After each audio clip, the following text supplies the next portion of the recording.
On our quick check drive makes it much easier to sell to the consumer. For anybody to be able to generate us an additional 200 plus grand on an average per year is definitely going to be a friend of mine.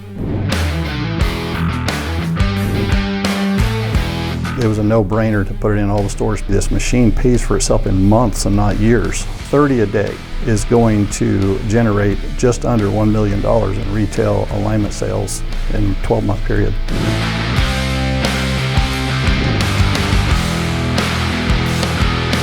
I see no way this won't be paid off in 90 to 120 days max. This is the best investment I've ever seen. We just switched recently to the flight board where the customer sees it walking in, and just that piece has picked up an additional 1 or 2 alignments a day just off that because customers are walking past it and seeing their car on there. With all of our quick check machines, it's added gross profit, revenue, and it protects our core business, which is the sale of tires. We've quadrupled alignment sales, quadrupled tire sales. There's certainly more of this equipment in our future. It's the best employee we've got in the drive.